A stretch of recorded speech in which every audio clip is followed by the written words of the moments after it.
The squirrel was magic!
Beware your human heart. This is the Diabolical Index for Memorial Day. This is the 7th non-entry episode where the pages of the uncanny reside. I'm Corey Dawson. As always, we're not as always. Almost, it almost seems like always now. We're at the Nut House for this episode of the Diabolical Index. Chosen by you, by furious, unanimous, well, almost unanimous. Almost unanimous. Not quite, but almost unanimous acclaim, Indiana Jones and the Eye of the Fates. I'm going to put it up on book cam, unless you have you got the image up? That's good. Still a little discombobulated. He stuck me in a VR chamber earlier, and I got to tell you, I'm definitely susceptible to that stuff, to the alternate lands.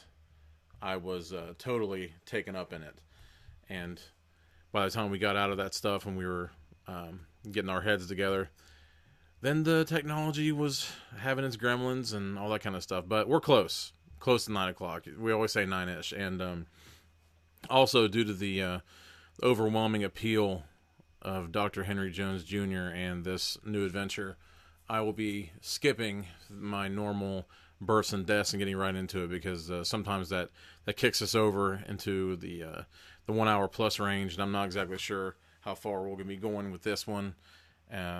It's going to take us to far-flung lands across the globe, and we'll be dealing with mythology and most likely creatures and evil daring do and all that kind of stuff. So I think that we will begin at the beginning, and I will read the back plate for you. It's got an interesting little blurb here.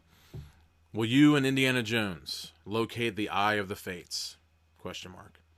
Legends say that whoever possesses the crystal eye has the power to see and even change the future. In the wreck of an ancient ship, Indiana Jones, trademark, finds pieces of Perseus's golden shield, which contains clues to the location of this mysterious eye. Unfortunately, reporters reveal his astonishing discovery, and the race is on. Your father, our father, yours and mine, a museum curator, says that you must accompany Indy on his desperate mission to find the eye and keep it from falling into the wrong hands. Before you know it, you're dashing from Mount Olympus to distant Japan, searching for this amazing artifact. Your lives are constantly in jeopardy as you are pursued by ruthless villains eager to exploit the power of the eye. You must decide which moves to make. You have to choose the directions which will lead to your goal. Every fascinating and dangerous step of the way, it's up to you to find your fate. Find Your Fate was the brand name of this particular type of book. I think I've read a couple of them here, and there were, as soon as the Choose Your Own Adventure craze took off, they were taking some brand names and some. Oh my God, Melanie's on. Hey babe, what's going? Wow, this might be a first. I don't know. Whew. I better up my game. I don't know. No, I don't have to up my game. I'm just gonna do my normal game. My normal game is pretty good, but there were a few brand names that were going along with the Choose Your Own Adventure craze of the mid '80s, a little bit earlier than that, and Find Your Fate was one of them, and the Endless Quest was the Dungeons and Dragons, and there was one called Twist a Plot. So I've got a few of those, and I'm kind of running out of them, so I might make the choices a little bit less deep from now on. I knew that Indiana Jones was going to take off like a shot. So, does the lost Eye of the Fates still exist? What strange powers does it possess? What are the sinister forces that will stop at nothing to keep you from finding it? These and other questions will be answered as you and Indiana Jones risk your lives on a perilous quest. You will have to make many last-minute decisions. Just follow directions at the bottom of each page. Thank you very much, book. Make the right choices, you could both end up being heroes. But let this be a warning. The wrong decision could mean your doom. I love it. Oh, and also a shout out. Can I get the book cam real quick? Well, maybe it's not the first time, but he set me up this handy dandy chat room. Can you see it? You see the stamp? Yeah. Okay, the stamp is the bookshelf. I think it's North Walnut Avenue. Is that Batesville? Yeah, Batesville, Indiana. So the bookshelf, check them out. They actually have their own show weekends in the local radio station down there, and definitely check out the ladies of the bookshelf. They know exactly what they're talking about, and they don't hesitate to educate you or anyone that comes in there on books and what they mean and what they have in store. So. Yeah, definitely go to the bookshelf, North Walnut Avenue in Batesville. You won't be sorry.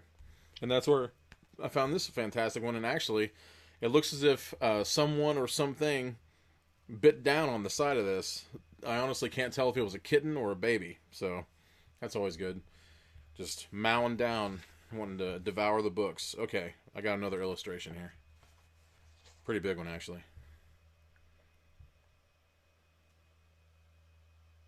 All right.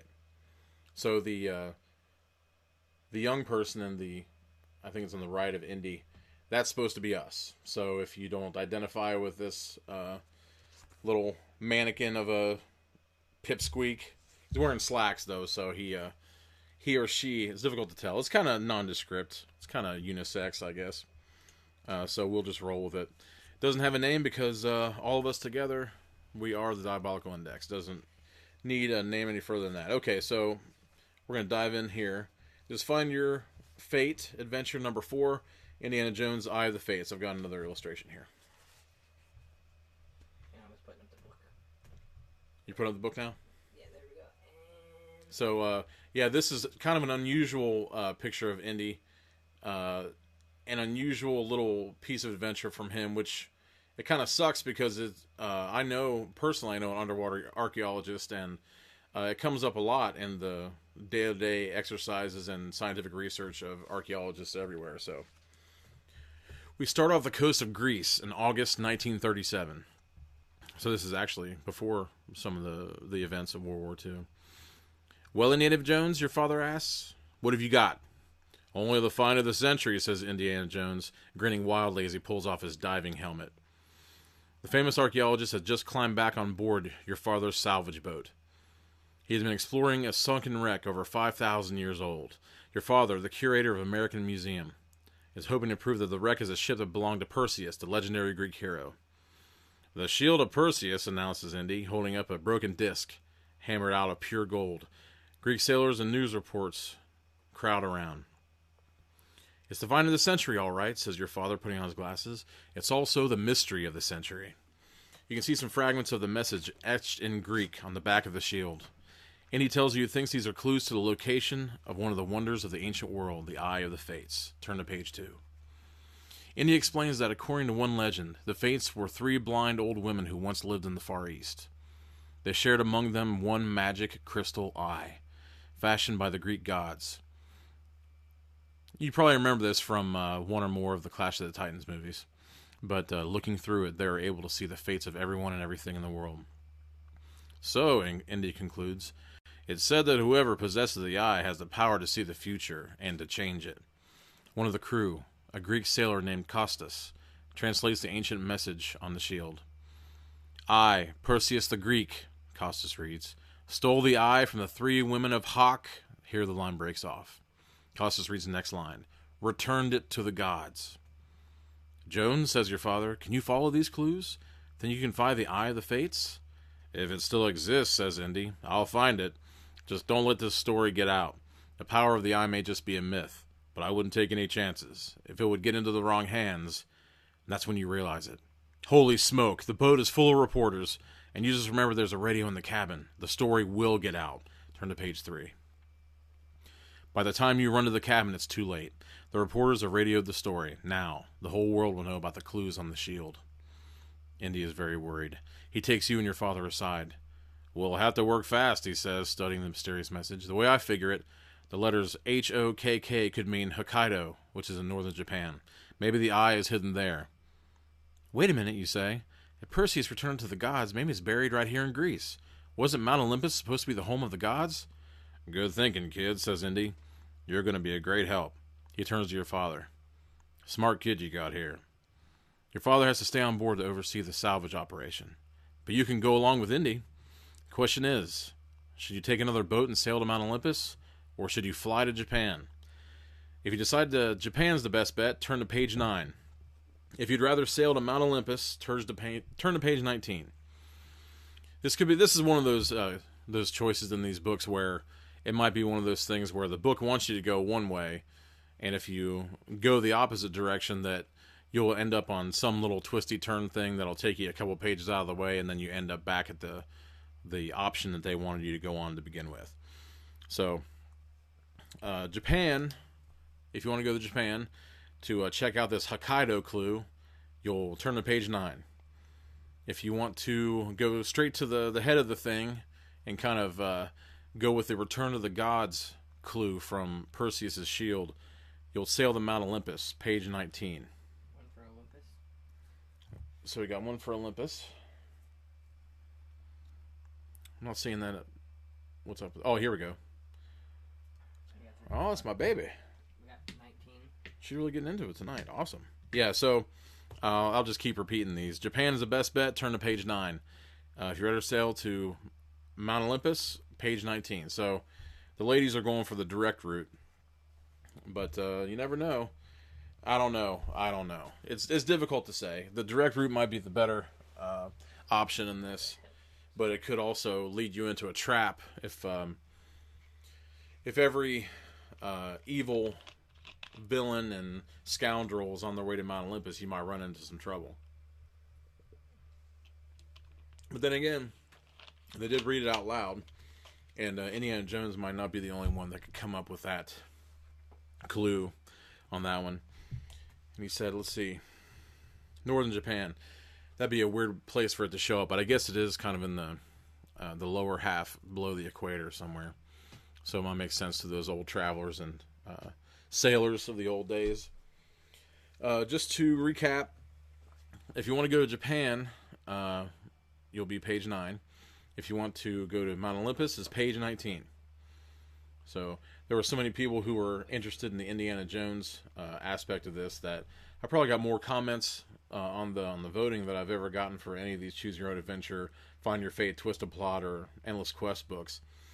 It's amazing how that brings it out. But if I remember correctly, I'm not so sure that Melanie had seen the movies before we met. But I don't know. I could be wrong about that too. But I think we had one weekend where I just wasn't going to let it stand, and I ended up buying. Can you say the things again? Yeah, I ended up buying the triple feature of the Indiana Jones books, or Indiana Jones movies rather. I left the fourth one out. It's, as far as I'm concerned, it's a coaster. But 9, if you want to go page 9, it's Japan, the Hokkaido clue. If you want to go to Mount Olympus directly, it's page 19. What do you say, Andrew? I'm gonna go to Olympus. You're gonna go to Olympus too? Yeah. Damn, I thought you were normally the devil's advocate. You normally go for the other stuff. So that's why I want to go. Oh, that's true. I don't know a whole lot of people who aren't interested in. Especially everybody I know is into comics and books and crazy movies with creatures and kaiju and crazy video games and all that kind of stuff. I doubt that any of them weren't. And I doubt any of them wouldn't be interested in Greek mythology, Roman mythology, anything. Yeah, I guess it depends. A lot of people are more interested in canon than just, for instance, myself. I love me some Phantasm 1, some Phantasm 2, and that's where it stops. After Phantasm 2, It just goes by the wayside. A lot of people, I mean, I have seen all of them up to 5, but I doubt I'll ever watch 3 to 5 again. I might watch 3 again because it was the introduction of kind of a cool female character and a kid. So, yeah, I'm not waiting any longer. Everybody's going for Mount Olympus. It's pretty much unanimous at this point. So, cool. Page 19. It is. I'm trying to keep a little bit of a log of which ones we're going to because every once in a while we get into a pickle and then I forget. Am I going on the wrong camera? Straight ahead. I get into a bit of a pickle and I forget where we started out. Because being that these are choose your own adventure, you can go back and get your lives back once again. So, it's a beautiful, clear day on the Aegean Sea. Or Aegean. I think it's Aegean Sea. The great Perseus once sailed these waters thousands of years ago. And now here you are on an adventure with a modern-day hero. Modern day being the past, but we're not going to split hairs there. Look, you cry, pointing off the port bow. It's Mount Olympus. The ancient home of the gods towers majestically over the sunny coast. I think we're almost at port, says Indy, holding his hat against the wind. Hey, Costas, the Greek sailor has agreed to be your guide. That sounds like a bad idea.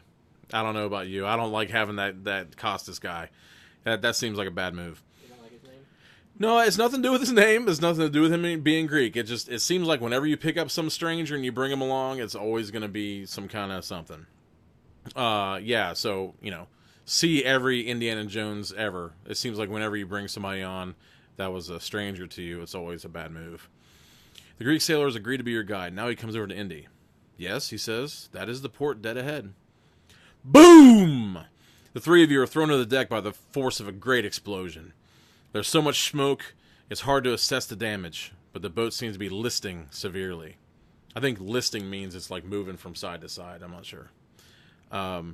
If an enemy planted 1 bomb, he might have planted 2. That damn Costas. I said it, didn't I? I don't know. I mean, it might not have been Costas. I don't know. But what are you going to do?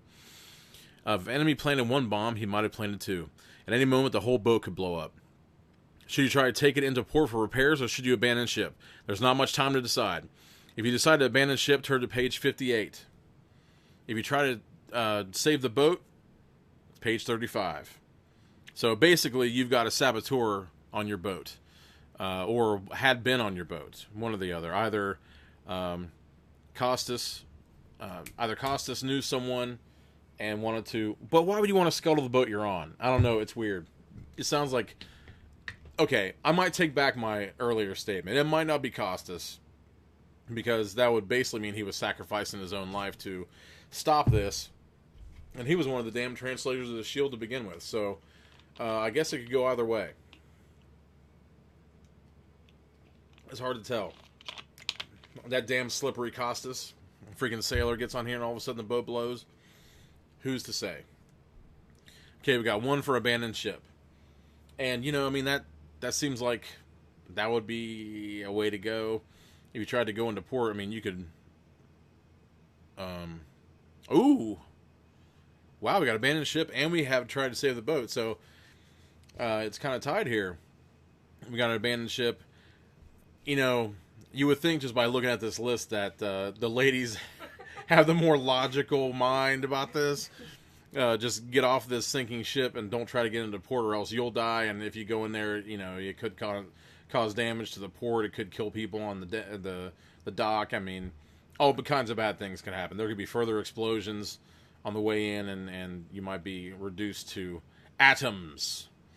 So if you decide to abandon ship, turn to page 58. If anyone's just coming on, there's been an explosion on Indiana Jones, R's, and Costas' ship on the way to find the mystical Eye of the Fates at Mount Olympus. So, if you want to abandon ship, turn to page 58. If you try to save the boat, turn to page 35. And I'm keeping tabs on because this could be craziness. I don't know. Indiana. Where am I at? Up here or over there? Okay. He makes these strange hand gestures and he says, "Back! You got to move back!" And it doesn't make any sense. And you got to move down, down, down. So I never understand what he's talking about.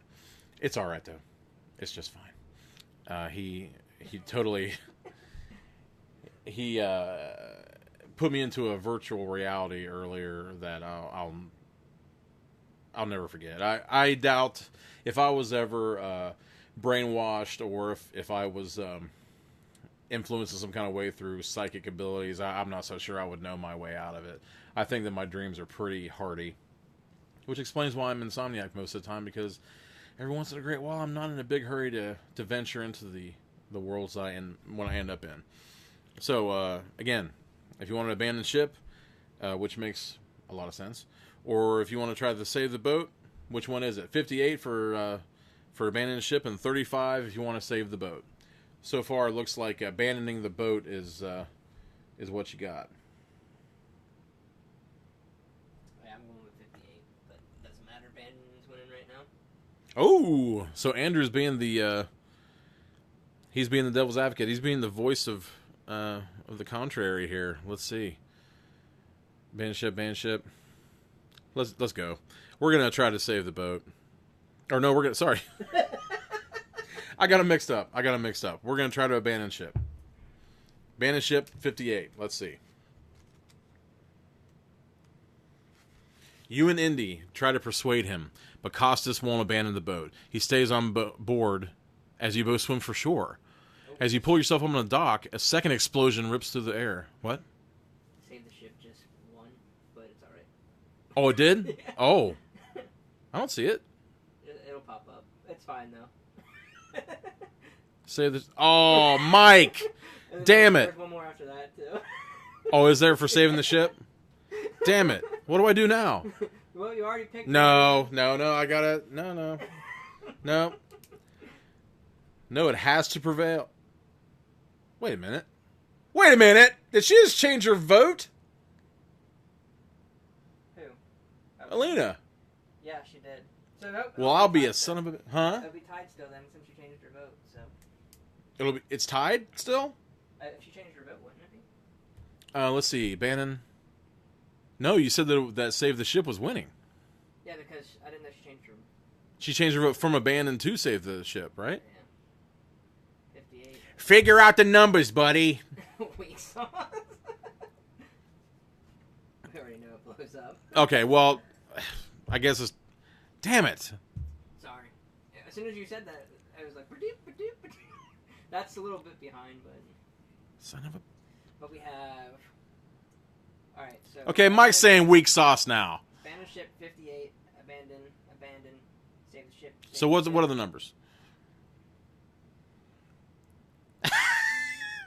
This is many. Abandon ship 1. Abandon ship Well, 1. no, Okay, all right. I think he's lying to me, but that's all right. Did. Oh, I see. Yeah, hey, Alina. Yeah, put if you can next time, put Henry's name on there so we can get him into the.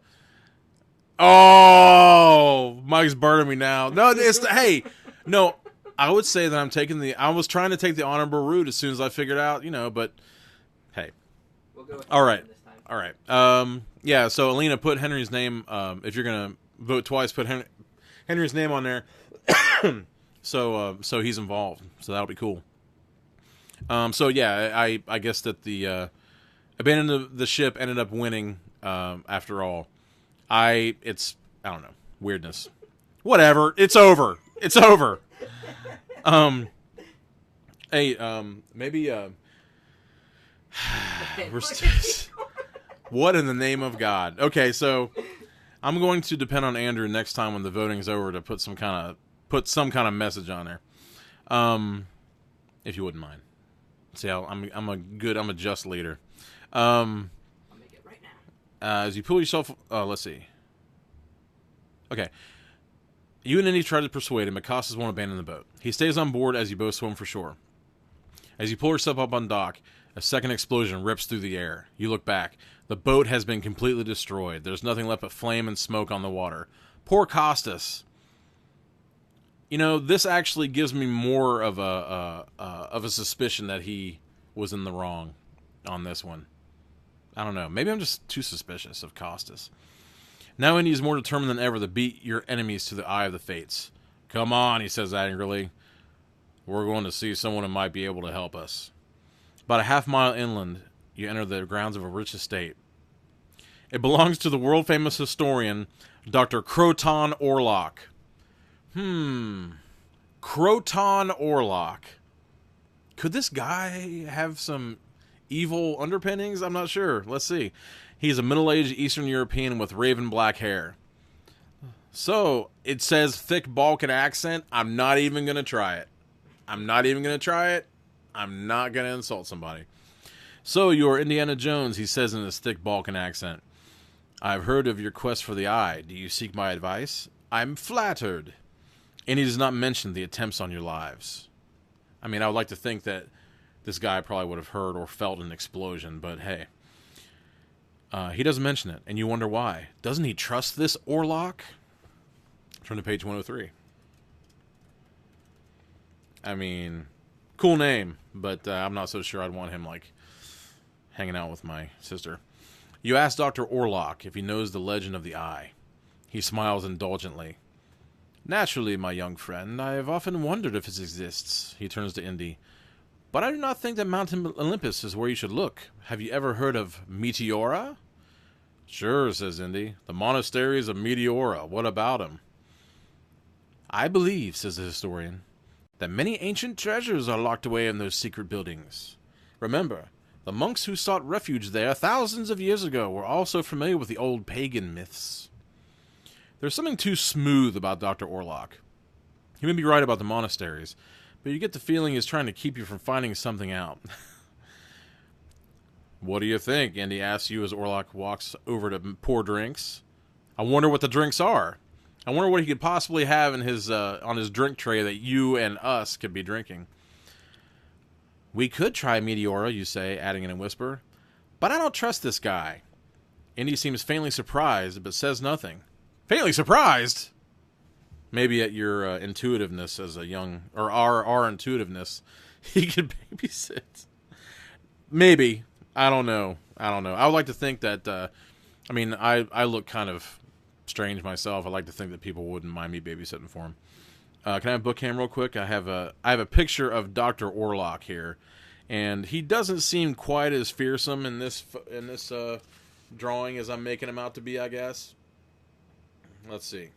I think it would have been nice to have had this picture along with the initial description of this guy.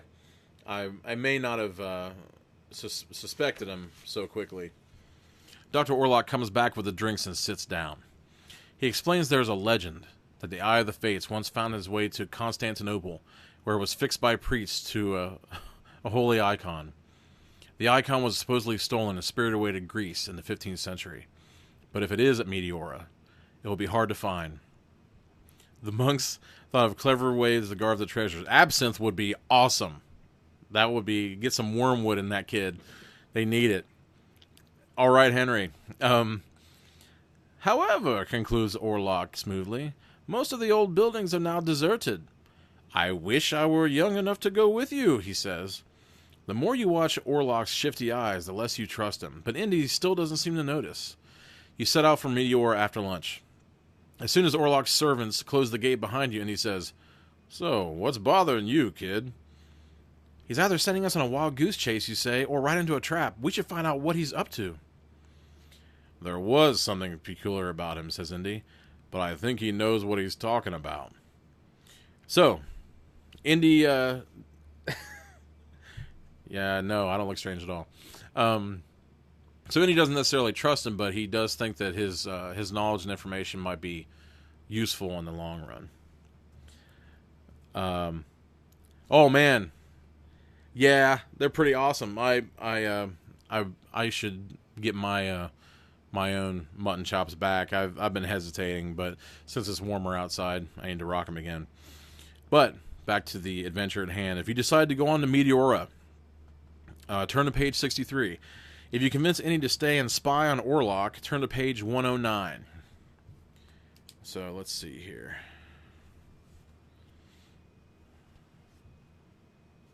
I was let's see. I'm trying to figure out where we went to 58 before, didn't we? I think so. 58. Yeah, so it's 58. And now it's 63 and 109. So, if you want to go to Meteora, where I guess that these monks in Constantinople have the eye at one time, apparently because of legend, We go to 63. On 109, we're going to stay and spy on Orlok. I mean, it could be kind of cool hanging out in Orlok's place. It sounds like if he's got servants and stuff, it might be kind of neat, but time is of the essence if you want to find the Eye of the Fates before other people. I mean, does our character have other things in mind for it as well? I mean, I guess we could be an unreliable narrator. We could have designs of our own. Our father just has this little salvage ship and just kind of, hobnobs with Indy from time to time. It isn't a full-on sidekick like Sala or anything like that, or Marcus Brody. There could be other things in his mind as well. Maybe we shouldn't go casting aspersions on Orlok, especially if he knows what he's talking about. We decide to go to Meteora, where the monastery is. It'd be 63. If you want to convince any to stay and spy on Orlok, it's 109. Okay, we got one for 63 on to Meteora. I almost think it's almost always better to travel, I guess. I don't know. Video, skip it. You seen anything on that? Yeah, it could have been because I was saving something. Maybe. I mean... Ooh! Interesting. So we got three for going and one for staying. Henry is making his position known, solid as a rock, and that's okay. I mean, so far it's been kind of surprising. I definitely wasn't expecting Costas to stay with the boat. I just, in the back of my head, I just can't believe that's the last of we'll see of Costas. I just can't believe it. Okay, so it's 3-2 at the moment. Looks like 4-2. Everything look all right? Okay. If anyone sees any problems with the video, let us know again. It may have just been something we were doing. He was making something. He was spicing it up. I wish I had some plugs this week. It seems like everything that I could be plugging is either have stopped production or has stopped production because it's finished, or stopped production because they had to stop production for something, so it's not going ahead. I guess there are some kids that require a little bit of exposure for their charities. I'll see if I can't get more information on that and put it up later on if I can. There's one guy in our town named Hunter that needs some help, I think, for some technology to help him out with his ailment. And then there's a little kid that had a brain tumor that ended up, he's fighting it now, kind of like the aftermath of it right now in the hospital. His name's Cassius. So I'll see if I can get some awareness out for those guys. But as it turns out, for creative plugs, I haven't got a whole lot at the moment. I'll repeat these again and then we'll shut it down. If we decide to go to Meteora,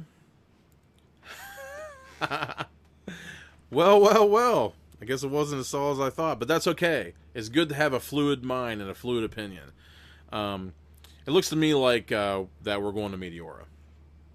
So put that out there and lock this down before someone gives me some shit.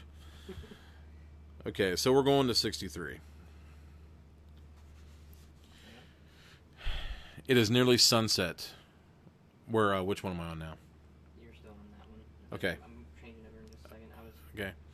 It is nearly... Well, there's a little bit of confusion this time because he's got a lot of gear here this time. It's like more than we've ever had, so it's difficult to figure out where I'm supposed to be going right now. But I'll pick it up. It'll be all right. And really, my head is massive. So if I just like slightly turn it one way or the other, I'm going to be in the view of something. It is nearly sunset when you come upon the strange landscape of Meteora. Oh, there you go. Awesome. Hunter got his wheelchair. That's great to hear. That's great. I was hoping that I saw a couple of his signs that were up and they were kind of set aside, so I didn't know if they had fallen or if he got them when he needed. That's awesome. Sorry. Looming up from misty crevasses are massive black granite pinnacles. They form natural peaks and towers shooting hundreds of feet straight up into the air. Perched atop some of them, you can see the corniced rooftops of monastic buildings.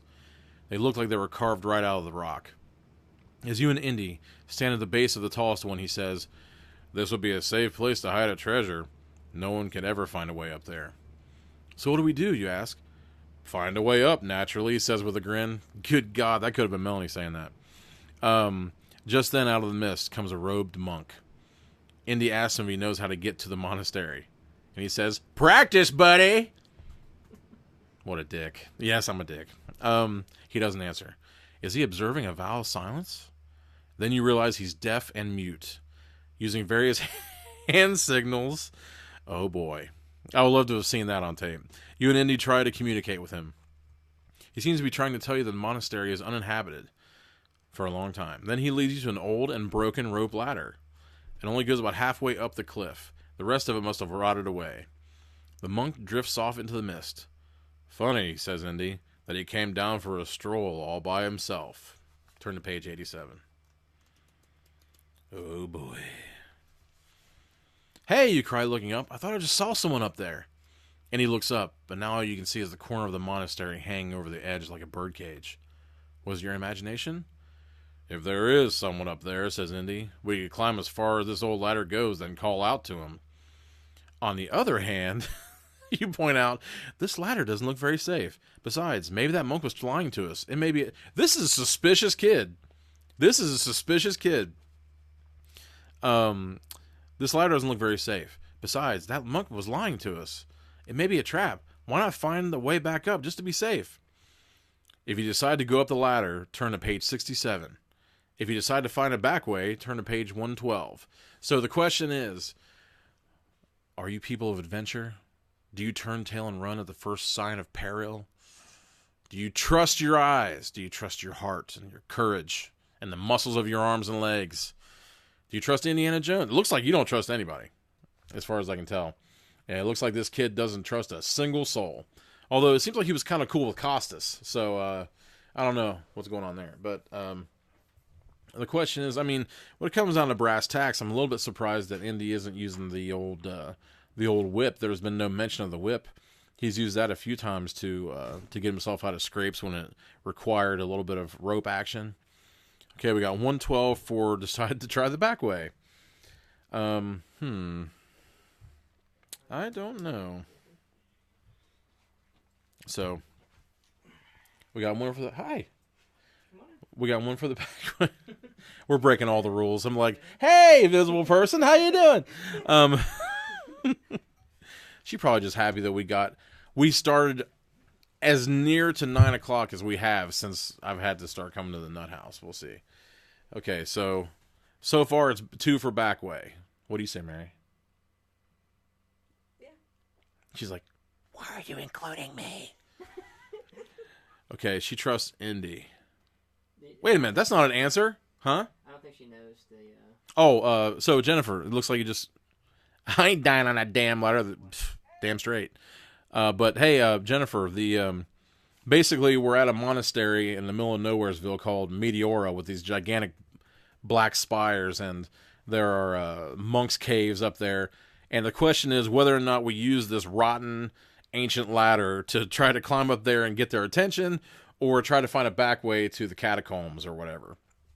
And so far, nobody wants to be dying on that rope. Yeah, but then again, I mean, sometimes it happens in these things where they make someone obviously suspicious. I mean, absolutely obviously suspicious. And I'm going with the ladder. they ended up, that's the spirit. Andrew, the contrarian, as always, going for the ladder. So far, the back way is winning out, but I'm going to say it once again. If you decide to go up the ladder, turn to page 67. And if you decide to try a back way, turn to page 112. What do you think, Mary? Catacombs are fun. Well, I mean, you're getting there regardless. It's just a question of going up this rotten ladder or trying to find a back way into them. Back way? Sure. Well, I mean, that's... Catacomb. Oh! I'm not even going to say anything. Before anyone says anything, I'm not going to say anything. But, CATA. But that's okay. Climb the ladder. All right, Mike. Rock on, man. But you're still not winning. Everybody so far wants to. What's Jennifer say? Come on, Jennifer. We gotta get him in here because she's actually probably late to the game because she thought I was doing my normal. I totally cut the normal births and deaths out of this because I knew it was gonna be adventure all the way, even though it's kind of a small one. But by God, I'm so thankful. All down with it. Oh man, will you do that math for me? Some of the things have already passed me by. What is it? Some. I haven't counted it all. Oh, sorry. So, well, Indy cannot die. That's true. That's true. He can age though. He can age. But so do we all. It's looking to me that regardless, I think that the back way is still winning. Looks like back way's winning. Yeah. So we're going to the back way. Put something up and lock that down before I get in trouble again. I got votes on there, and then it says votes are in. Rock. Then we gotta wait for it to pop up, and then we'll be straight. Okay, 60. You'll be straight, huh? Hey, man. Whatever. Okay, so we're going 112. Up with a shady ladder. Maybe. It would be, maybe for a minute. It'd be up for a minute. Let's see. If you're both going up there, I guess that if Indiana Jones and the kid that we're all embodying were going up the ladder, I guess that they would just about equal my weight, and I wouldn't get on there, so whatever. Shady ladder, screw it. No, it still doesn't matter. It's over. Yeah. 112. We are going to 112. Oh, for the love of crap! I just saw an illustration. I hope we get to do that. I'm gonna try to forget about it. On the opposite side of the granite tower, you see some barely visible notches in the rock. Ha! All right. Good good work, says Indy. These footholds should do the trick, but it's a long way to the top.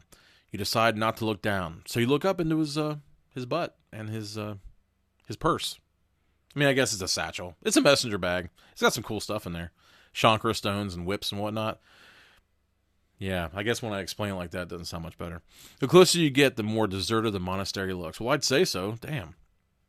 You concentrate on climbing. Pull yourself up gradually. Hand over foot. Even Indy is being careful. What's that supposed to mean, you little prick? You wouldn't survive a fall from this height. Suddenly, a jagged piece of rock above you... Whoa. Suddenly, a jagged piece of rock above you comes to life.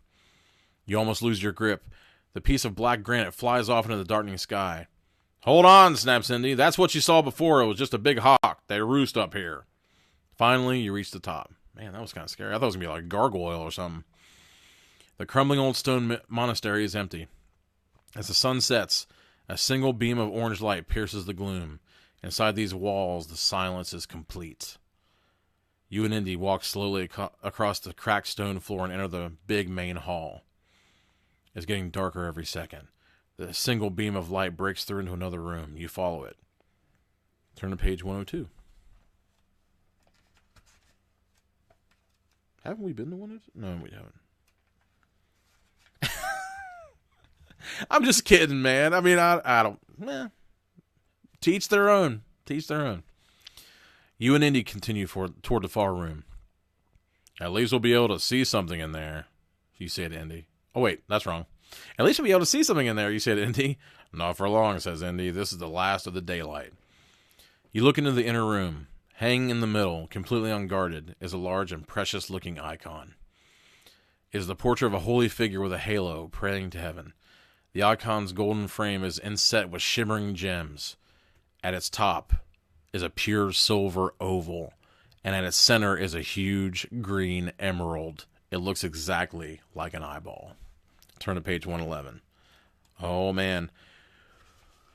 Let's see. It's the Eye of the Fates. You were wrong about Dr. Croton Orlok. He spoke the truth about the legendary icon from Constantinople. You and Indy are speechless for a moment. Then Indy asks, when is an icon not an icon? I give up, you say. When it... No. No. No. When it's an eye? Is that He says... The The character that is written to be Indiana Jones in this stinking book, I'm not saying this Indiana Jones. I'm saying that this facsimile of the shadow of a man that they think is Indiana Jones says this line. It's not Harrison Ford. When it's an icon, says Indy, starting into the room, throw his ass out of that cave, plummeting to his death and impaled on an obsidian spike. No, sir. He did not say that. I pun some shit. I pun all the time. And no, sir. It's on the title even, see? Huh? On the cover. It's on the cover. But still. But it's a... Okay, so Indy is starting into the room. But before either of you get to the opposite wall, you realize that you weren't wrong about Orlok after all. He sent you into a trap, but not a human one. You and Indy hear it at the same time. A series of noises, just as the orange sunlight disappears. From behind you in the great hall comes a scurrying, and a flapping, and a slithering. Poisonous spiders, a vast legion of huge bats, and a sea of snakes. These are the nightly guardians of the eye. You hate spiders. Indy hates snakes. Both of you hate bats. It looks like you're doomed. But Indiana Jones always finds a way out. Doesn't he? Bum, bum, bum. The end. We did. Or maybe. I don't know. I guess you could kick him out the hole. Oh, crap. Okay. So we went to 112. I guess we got to go back. All right, so we're going back to... Going up the ladder? 60... What the hell is that? Oh, okay. Yeah, so we're going to go back to the original, or the latest choice that we had, which was between the ladder and the back way. So I guess we'll go with the ladder first, and then if it still goes wrong, then we'll go back a little further. Okay, so we're back at the face of the rock. The rope ladder lies flat against the sheer surface of the granite. The ancient oak slats are actually bolted in with iron spikes. That looks safe enough, says Indy, looking up, as far as it goes, anyway. At first, you climb carefully. The ladder is so well made that soon you are almost scampering up the side of this tall, skinny mountain. The earth falls away below you as you reach the topmost rung of the ladder. Why does it always have to be snakes? There is still a long way to go before you can reach the monastery, which juts out over your heads above. Here goes, says Indy, cupping one hand around his mouth. Hello up there, he shouts. Anybody home? Scrape, clatter.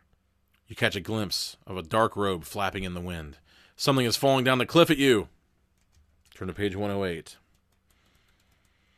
Now, if a monk threw his robe down at you, is the man naked? A newer, stronger rope ladder unwinds just above your heads. Someone is inviting you up. Now that's hospitality, Indy says. Follow me. Damn straight back to the ladder. At the top, you are helped to your feet by a man dressed in a long black rasa, the monk's robe of the Greek Orthodox faith.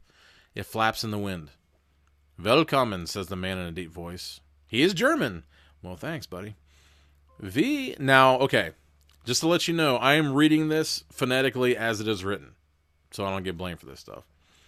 We are a German order, he explains. We seldom visit the world below. So that's why the monastery is believed uninhabited. Thanks for letting us up, says Indy. Can you take us to your head monk? He would know what they were called. Just saying. The new abbot is expecting you, the man replies, leading the way. Expecting us. The monastery is a self-contained village. There are vegetable gardens, stables for pigs and goats, a blacksmith shed, and even a cemetery. The monk explains that the new abbot just arrived that day. He waits for you in the abbey. How could he have known we were coming? Yeah. Damn straight. You ask Indy in a whisper, and he only shrugs. You enter the abbey.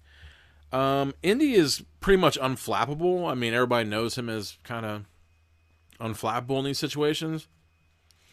He definitely knows something we don't, or he suspects something we don't.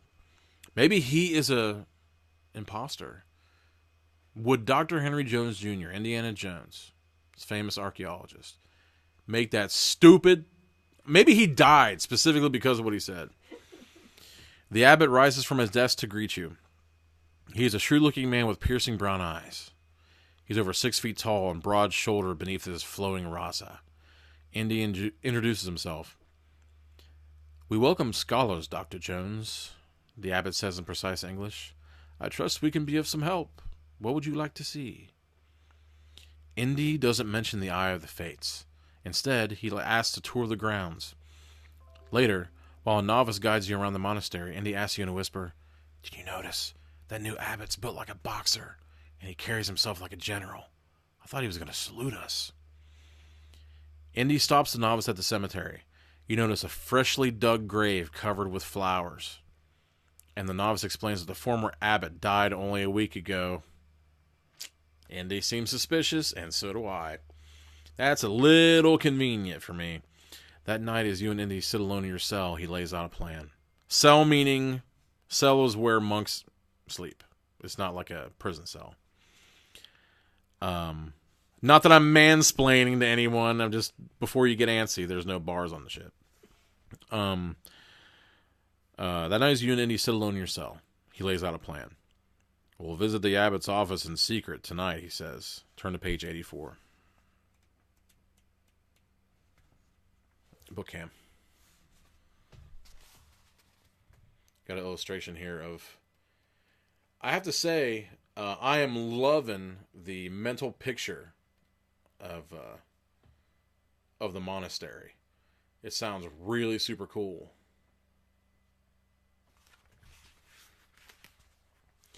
It is very late. All the monks are asleep. You and Indy sneak past the darkened abbey and return to the cemetery. Tombstones loom out of the wet fog that blankets the ground. Remember how the novice told us the funeral took place a week ago?" asked Indy in a whisper. "Sure," you answer, "and he showed us the grave." "Did you notice this?" asked Indy, leading you to the other side of the cemetery. "This ground was disturbed today," pointing to a mound of wet earth. "Somebody has been digging for buried treasure. Any ideas?" It begins to dawn on you. The new abbot that arrived today. "Somebody that just came from Germany," adds Indy, "and acts like a soldier instead of a priest." "And who knew you were coming?" "Which means he has a radio," concludes Indy, "or else he was around when our boat blew up. Let's pay a visit to the abbey." I don't know about being around when the boat blew up. That's a little bit, that's stretching it slightly. Unless it's Costas. No, it can't be Costas. That would be great. That would be great. That would totally... I would be right about that one all along. Does that mean that Mike just left? I hope he didn't leave. But anyway, if he did... Oh, cool. Because I'm glad he showed up anyway. The abbey is locked. You try to look in through a darkened window. Seeing that it's made of stained glass, Indy takes out his pocket knife and carves away the lead between the colored panes and removes them carefully. When the opening is big enough, you both crawl into the office. "Breaking and entering, you say, is illegal." "So is blowing up boats and killing people," says Indy, lighting an oil lamp. "Yeah! In your face!" In our face, I guess. He begins searching the drawers of the desk and examining the books on the shelves. First thing I do whenever I enter a room, I know about y'all. First thing I do, inspect the books. Absolutely. Not really knowing what to look for, you thumb through an old Bible on an antique stand in the corner. 2 Bibles. One old, one new. "What was that?" says Indy, stopping dead. "Do not touch those damn books, you idiot!" "One old, one new," you repeat. "There's a bigger, newer Bible on the desk." "So there is," says Indy. "Hey, thanks. I didn't practice it at all. I was just kind of working on it. I don't know, when I came up here. Okay, I was wrong about this. I thought that if there were 2 Bibles on a shelf, if you were going to touch one of them, it might be like a secret door and like kick you out into the night or something. I don't know. Or down into a dungeon. Oh, one old, one new, you repeat. There's a bigger, newer Bible on the desk. So there is, says Indy. And it's got a nice new lock on it, too. Now, what kind of self-respecting monk locks his Bible at night? Putting his knife to work again, Indy soon pries open the lock. Oh, man. You can't believe what you see inside. Page 118. Will we believe what we see inside? It's a phony Bible. The hollowed-out pages are blank. Set down into the cavity is the eye of the fates. It is exactly as described in legend. You know it sees the fates of everything and everyone in the world. But you don't stop to read it like a crystal ball. There's something else in the Bible, and this is what worries Indy. A communique from the German High Command, he says, picking it up. So Hitler's in on this. These poor German monks, you think. They don't know what monstrous use their holy order is being put to. The new abbot is going to deliver the most powerful secret the weapon has ever known to a madman. By tracing the actions of whole nations, the Nazis will be able to outguess and outflank them. This holy monastery may be the center of world conquest. The first thing we have to do, says Indy, removing the eye and closing the Fate Bible, is to get this eye out of here. I think not, comes a voice from the open door. Oh, shit. All right, big old illustration here. Find my mouse. You better find your mouse. There we go. I am totally being a slave driver tonight. You're good. But hey, he put me in a VR chamber and then didn't tell me when there was a wall right in front of me. So, I gotta fix this thing. I'm totally on the edge of my seat and everything's falling apart. Okay. This is better than that one about the scene of the crime, wouldn't everybody say? I don't know if everybody was even here for that. A drive-by? You don't like the drive-by shooting? The drive-by shooting in that one was the only thing that makes sense. Or that, not that made sense, but that was the best part of that whole thing. Were you here for that, Mary? My God. How long did you stick around for that? Whew. I was dying. It was difficult to even finish that one. Although, I mean, okay, I'm gonna stop talking about that. We're gonna try not to mention that ever again. The abbot stands there calmly, holding a very unholy-looking gun. It is pointing at Indy. You work late, Dr. Jones, he says with a smile. But then so do I, fortunately. Did you really think I would be so stupid as to let you get away with such a pretty gem as the Eye of the Fates? What will Indy do now? What will you do now, punk? Can't let him do everything. He's been second-guessing, or we've been second-guessing, everything Indiana Jones has done since this whole thing started. Let's see. If he goes for his pistol, the Nazi in monk's clothing will shoot him down. Yeah, says Indy. How could I think you're stupid? I don't want this thing anyway. Too much responsibility. You're the ones who want to rule the world, not me. Come and get it. The fake abbot laughs. An old trick, Jones, he snickers. If you will be so good as to simply toss it to me. And gently, please. No problem, says Indy, about to toss the eye. Has Indy become a coward? Is he afraid of this Nazi? Shouldn't you do something? If you decide to lunge for the Nazi's gun, turn to page 122. The dumpster! Yeah, I know. Although, I don't know, I think she kind of made it out like I was a psychic on that one. I don't know. I mean, I don't know. No, I'm not a psychic. If you decide to lunge for the Nazi's gun, turn to page 122. If you decide to wait and see if Indy has a plan, turn to page 17. So what are we going to do? I have a feeling that every person is going to want to lunge for the gun. What do you think? I think we're so adventurous that we're going to want to go for the gun. As if Indy doesn't have a plan. As if Indy's just going to toss this wondrous thing that you've pretty much spanned the globe to find, climbed almost to your deaths. You've almost been blown up in a boat. He went to, like, not the bottom of the sea, but he went down in a... it wasn't even called scuba then. It was a diving suit to get this thing. I mean, I have a feeling he's not just going to hand it over. So we got 1 for 17.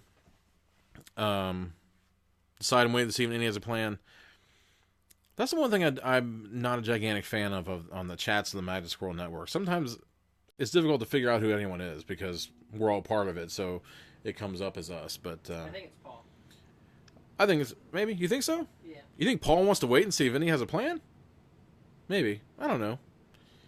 It's either Paul or Josh. He can be a patient lad. Wow. No one wants to rush the gun. Oh, I'm rushing for the gun. Of this stinking Nazi. Okay, that's better. Andrew's rushing for the gun. Very shy, so she's going to be texting. No. I mean, I don't... Don't get me wrong. I do not think that jumping for the gun is the best idea of the two. But I know that we have some daredevils in our midst in this group. Sometimes they really want to go for the gusto, and they'll jump straight for it. Adam. Who? Adam, put your name after it. Tell them to put your name after it. Wait for Indy. All right. It looks like it's Indy all around. I'll give it a couple more minutes. But I guess no one wants to get shot in the face. It makes sense, right? It makes sense. That's what it looks like now. So. It says vote in the bottom left-hand corner. Oh, sweet. And then it will say votes are in. And Cool beaners.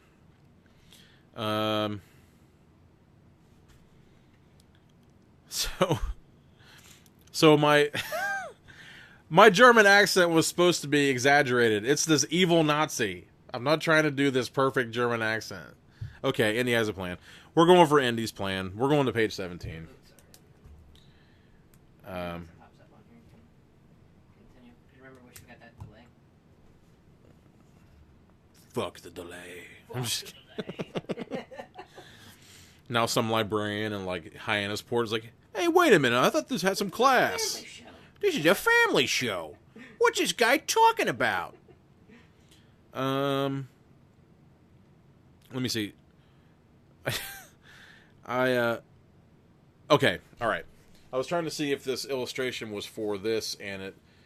Wow. This is very, very cool. I am digging the hell out of this book. I was afraid that it might be too kitty, but so far it's been really, really exciting.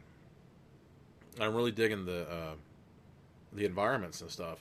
I dig the look of this monastery. Well, Jennifer, it would have to be, I mean, according to what it was saying, it would have had to have been the kid getting the whip away from Indy and then slapping the guy with the whip. Okay. So, if everybody saw the illustration. Almost too late. You understand what Indy has done. What? He has tossed the eye to you. Wait a minute. Did I miss something here? I thought he flat out said that he just threw it to that guy. I don't know. I lost it already. He's tossed the eye to you. You catch it automatically. At the same time, Indy kicks the oil lamp and smashes it. The three of you are plunged into darkness. Do you think smashing an oil lamp would put it out? I don't know. I think the wick would still be going for a second on that one. I'm not so sure of that. I mean, yeah, we'll test that. Oh, dude, maybe that should be... Yeah, we should have supplemental things where we test every single thing that we try in these books. Maybe. Run, shouts Indy. Run for the rope ladder. You hear the Nazi's gun firing in the dark. Well, hopefully you see it firing in the dark, too. But you follow Indy's orders and run right around the blasting gun and out the open door. You're almost at the edge of the cliff, and Indy's right behind you. He's gaining on us, says Indy. Hurry! You uncoil the rope ladder and send it over the edge. You and Indy climb down much faster than you climbed up. You are clutching the eye of the fates in your hand. A gun blast from above sends a bullet whizzing past your head. Then you hear another sound. Click, click. Nazi is out of ammunition. Maybe you'll make it after all, but you happen to glance into the eye. Ooh! Awesome! Awesome!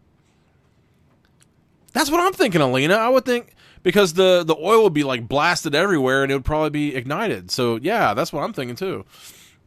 I mean, and there are robes everywhere. Chances are the Nazi, I don't know. But anyway, no, coolest part, you're looking into the eye accidentally. Indy, look, you cry. You can see what the Nazi is doing high above you. He's cutting the rope ladder. Although, wouldn't you be seeing yourself falling? Or wouldn't you have been seeing the guy, like, walking into the place? That's weird that you're kind of seeing the present, but from, like, a different point of view.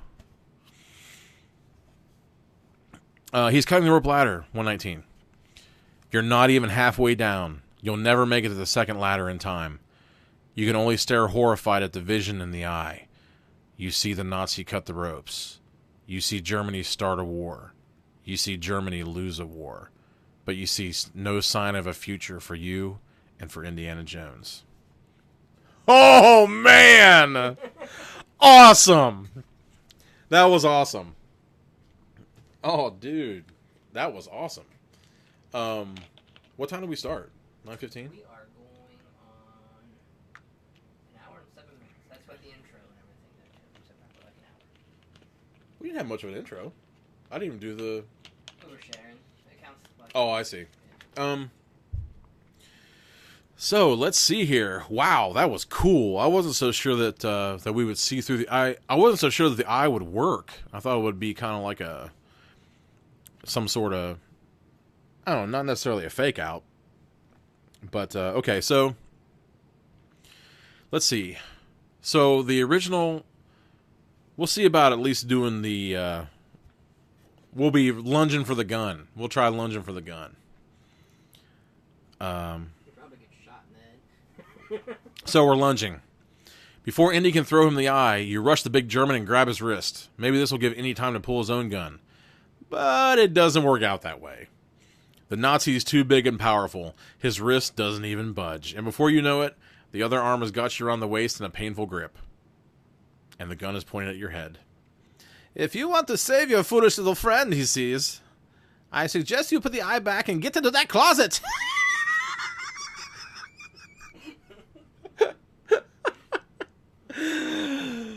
Oh, man. Indy has no choice. Bullshit! Indy has no choice to get in the closet when a gun is trained on you. Whatever, dude. The boat blew up. You went down with the ship. Who cares? What's he going to do? He's going to seriously not take this Nazi out just for some little pipsqueak that's been questioning his every move? He dead. Oh, God. Indy has no choice, neither is you. You spend the rest of the night locked in the closet. What? No. They're not just going to lock you in the... By the time some monks find you the next day, the new abbot is well on his way back to Germany. Unless there's a miracle, the Eye of the Fates has become Hitler's secret weapon. That sucks. Yeah, that was the end of that one. So what was one of our major... Okay. Back to the other one. Japan? Yeah, Japan. That's what we'll have to do. If you guys want to, maybe you ought to... I think they want to rock with it, right? Does everybody want to keep going for a while? It's kind of late, but if you want to try one more little volley... I think they're good. Let's go... Boo. Who's saying boo? Let's go Japan. Page 9. Well, opens up a whole other book of worms.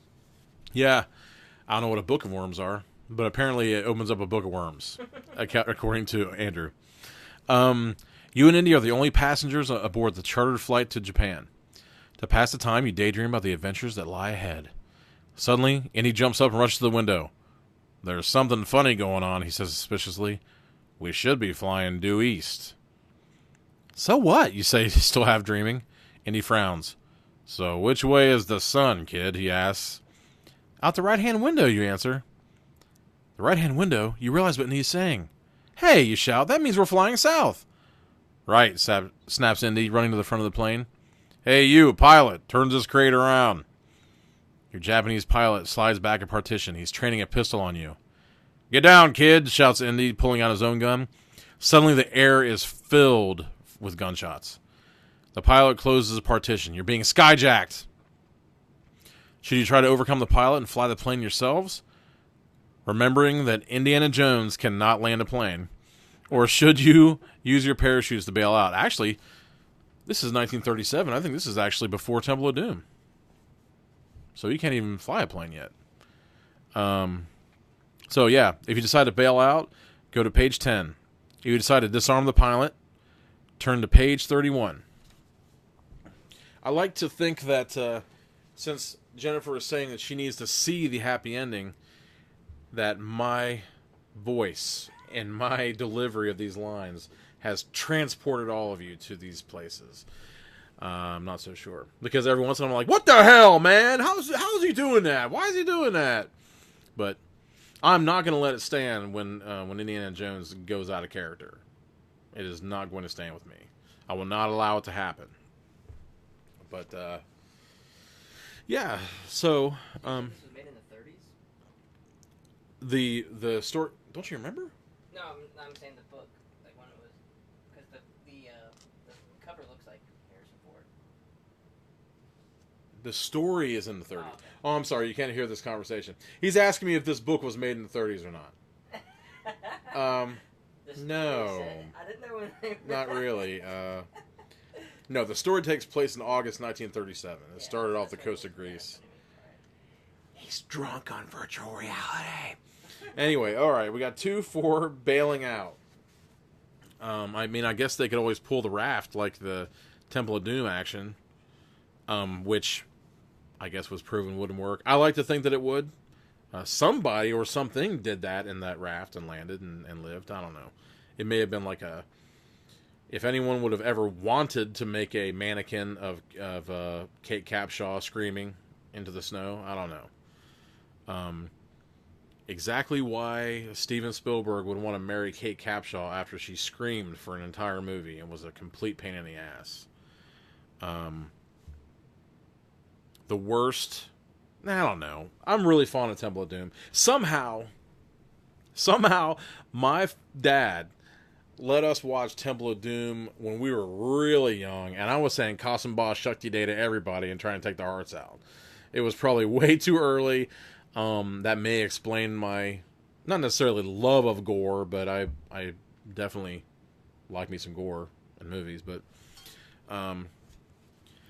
yeah, if we decide to bail out, turn to page 10. If we decide to disarm the pilot, turn to page 31.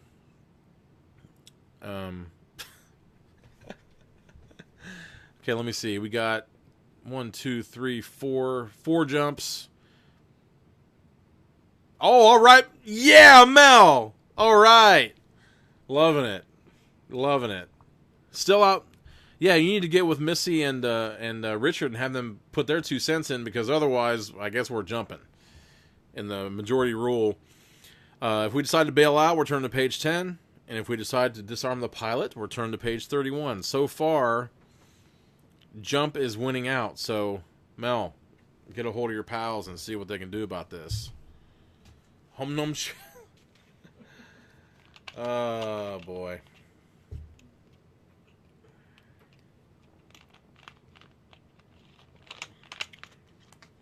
I always thought it was Shiva. Shiva. But I think that's kind of... I think it's kind of confusing, because the image of Shiva that they were talking about, that it seemed a little bit rough. It seemed a little bit horrendous. Like I said, I love me some Kate Capshaw, but I would have been with Indian Short Round on that one. Constant noise. She would have been so much better if she would have kind of like taken her... In fact, it was insulting. She was insulting to women the way she was acting. She could have totally gone crazy on those guys. I mean, she was a dancer. She could have kicked the shit out of them.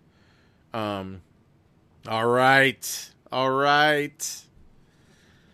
But still not quite enough. Where are all my peoples? You got a point there. Although Richard was really chiming in for a second there. So I guess you know what? It's starting to make sense now.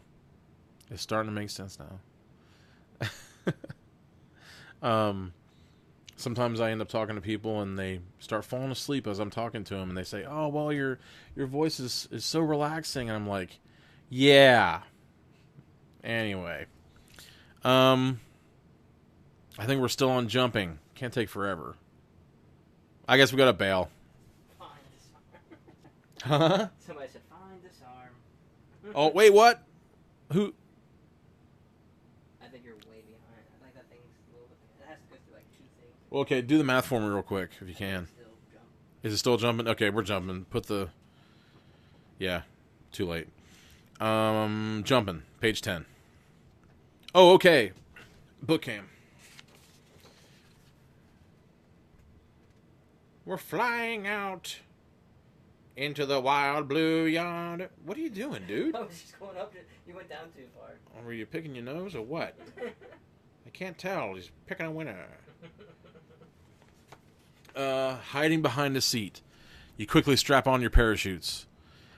Don't forget, Andy whispers to you, as soon as we get to the door, jump. Then count to 10 and pull your ripcord. But the pilot has seen what you're up to. He begins to fire again. See? He begins to fire again through the partition. He's really trying to kill you! Okay. Indy unbelts the pack of the seat and holds it up as the two of you run towards the door. Bullets rip into the upholstery. Word sure got around fast, says Indy, pulling open the door. I wonder how many people will try to stop us from getting the eye. Now jump. As you plummet down in freefall, you can see the blue Aegean Sea far below and the west coast of Crete. Oh boy. I hope we're going to Crete. Everybody knows what's in Crete, right? Anyone? You know what's in Crete, don't you? Man, I hope we go there. On the count of 10, you pull your cord. Nothing happens. You're still falling. Your parachute has failed. Oh, man. You close your eyes and you wait for the end. Turn to page 13. Suddenly, a strong arm grabs you in midair. Indy waited just long enough to reach you before pulling his cord. There's a rough lurch as the chute opens. You open your eyes. With a gentle swinging motion, both of you float down towards the sandy beach and land with a splash in the surf. Thanks, that was close, you say, standing in the waves. Yeah, too close, says Indy, taking off his harness. It's a good thing my chute worked. You follow Indy up the beach. There should be a fishing village nearby. You've got to tell the police about that murderous pilot. Indy, look, you shout. Coming right for you is an angry band of Cretan locals on horseback. I didn't see a no trespassing sign, says Indy, but these people pull their knives first and ask questions later. We've got to get out of here. But which way? There are hills at the edge of the beach and they're studded with caves. That's one way. And there's a tiny islet, I don't know how you say that, about 100 yards offshore. That's another way. If you decide to run to the caves, turn to page 5. If you decide to swim to the islet, is it? An inlet, maybe? No, it's definitely ISLET. I can't see it. Islet, islet. I don't know. Islet. I don't know. Turn to page 22. Damn it, that's gonna bug the shit out of me now. On to Google. What a wimp. I should always carry a dictionary at all times. Carry that one. Cal, carry that gigantic leather one. That would be awesome. Maybe I should come up with some kind of leather harness and just strap it to my back at all times. Just rip it out. That would be great. And no one would ever look at me funny. They would totally be okay with it. Knowing me even for a couple of years, they would know for a fact that it was totally normal for me. I know it. Sorry. Islet. Thanks, Alina. Yeah, I mean, it's just... What is that icon? I can't even make... Is it someone screaming? Yeah, Okay. I wanted to see if they popped up. Caves. Run to the caves. Got one for run to the caves. Let's see. Page 5 and page 22. This one has been really great so far. I'm really digging it a whole lot. I mean, it doesn't hurt that it's Indiana Jones. Yeah. I mean, they have other Find the Fate. In fact, I think that they might have a G.I. Joe one too, which would be a lot of fun as well. Except I think that you have to make your own G.I. Joe up for that one. I did when I was a kid. Did you really? Yes. His name was Tightrope. He was an ex-circus acrobat who had become an assassin or You something. don't have still happen to you. Say what? You don't still have them? No, I don't have all those stats. When it's an icon, yeah. See, that's so much better. When it's an islet, that's so much better than that stinking. I'll never forgive. No, okay, I won't have to forgive Indy. This is just a Richard Wank. The guy who wrote his name is Richard Wank. So Dick Wank. if that tells you anything about the level of this guy. But so far, in his defense, it's been a whole lot of fun. And there's been a lot of peril. I've been... okay, crap. 22. Wow. So there's a lot of islets here. 1, 2, 3. 3 for islets, 1 for caves. I want the caves.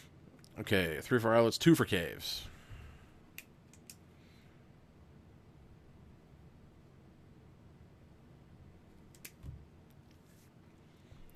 Anybody else? Anybody out there? You think Nazis are going to be in Japan too? It wouldn't have to. You could be dealing with the red. I mean, are they? No, they're not communists yet. But there's Hirohito. They're all hooked up with the Axis. Okay, so now of course it's tied. 3-3. Who's breaking the tie? We got all the. Okay, Paul's in the mix. Cool. Islet 1, 2, 1, 2, 3, 4. No, it's actually 4 for islets. If I'm looking at that right.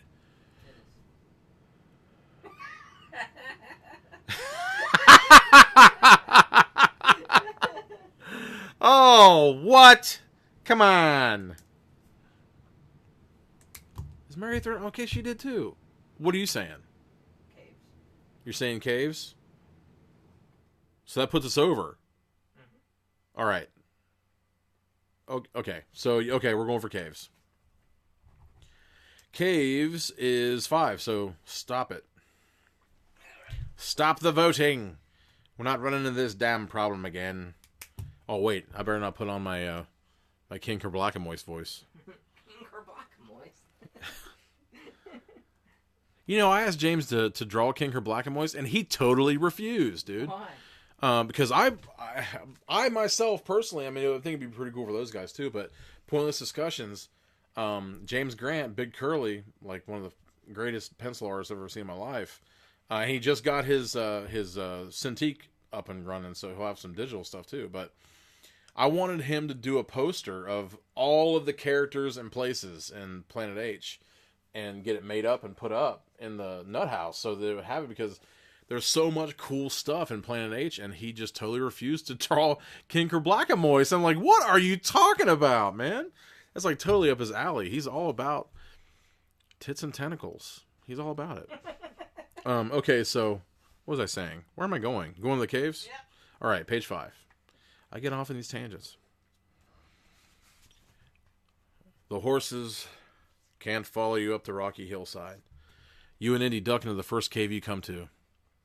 Hey, ships that pass in the night. If they dismount and follow us, says Indy, we're goners. Hurry! You run deeper and deeper into the dark cave. The light grows dim. You run past a tunnel forking off to the left. That's what it gets for forking off. Pretty soon, the cave narrows and the walls close in on you. We can't keep going this way, you say. There's no room and almost no air. It's not easy on the eyesight either, says Indy, squinting. Well, what do we do? What do we do? Go back? Question mark. He asks a child. Maybe this cave opens out up ahead, you say uncertainly. We can keep going and see, but there's a tunnel back there. It might lead to the other side of the island. If you think it's safer to go back, turn to page... Oh, thank you, Paul. Thank you. If you think it's safer to go back, turn to page 110. If you decide to continue, turn to page 45. So, are we going ahead into the tunnel, or are we going back the way we came? I guess they don't want us to go that way. This is another one of those damn things where they kind of... I guess it's one of those weird wishy-washy Dungeon Master things where they're kind of like, yeah, you could go in the left door, and you'll go around in the desert for a second, and then there's another door, and then you go through that door, and you end up at the first door that you went to anyway. So, if you think it's safer to go back, turn to page 110. If you decide to continue on through this tunnel where you're losing air and losing light, and the kid is whining like a puppy with a hurt knee, then, are you a slave to this kid? You have been all around the world. You have had your nuts threatened to be cut off by the Sultan of Madagascar. And you're going to ask this kid what to do when you're in a tunnel on Crete. But then again, like I was saying before, you know what's in Crete. I know what's in Crete. I hope we get there. I really do, because, I mean, we've already seen the kind of... Well, yeah, we definitely see the future. So there's definitely magic that's happening, at least in one arena of this thing. Okay, so we got 3 for continue. All right. Rock on. 4 for continue. Okay. I don't know if Jennifer's still on. But, yeah. Rock on. Yeah, so far, whose face is that? Is that Roman's? Just a random face. Oh. He would kill me. It looks like Roman to me. Wow. Is that, all right, so, yeah. What do you say, Mary? Are you saying continue to? All right, so we're going ahead. Page 45. Will this be our doom? Ooh, mama. Yes. Awesome illustration. Book cam. This is the kind of stuff. I'm doing all over the place. Yeah, There you go. Oh. yeah, people wonder why I'm like talking all over the place. Yeah, this is exactly what I would expect from an Indiana Jones anything, is this, except of course for the much maligned by me and practically the entire globe Indiana Jones and the Kingdom of the Crystal Skull. It should be erased from memory and forgotten by time. It should totally be erased. I totally recommend looking around for there is an animator who did a Indiana Jones animated, I don't know if you call it a pilot, but it's kind of like it's almost like a pilot for an Indiana Jones animated series, and it lasts maybe 2 minutes, something like that. But it's the best Indiana Jones movie that we've had in a decade. So check that out. See if you can't find it. I can't remember if he was working for Disney at the time. But definitely check it out. Is IDEON? Is that some kind of like acronym I'm unaware of on the interwebs? I don't know. It's like the cave where Zeus was born. Oh, she's okay. Awesome. Or you mean while I'm talking about Crete? You mean? Yeah, that's on Crete. Well, I'm talking about something else. Well, that was earlier, so I saw the picture and... Oh, but you're talking about this might be the how do you say that? Ideon? Ideon? Yeah, so rock on. Okay.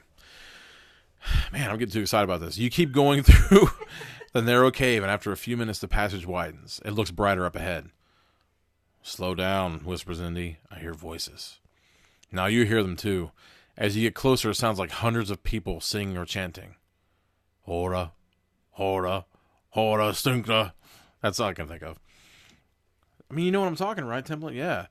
That's no language I ever heard of, says Indy. Whoa, that's saying a lot. Inching slowly around a bend in the cave wall.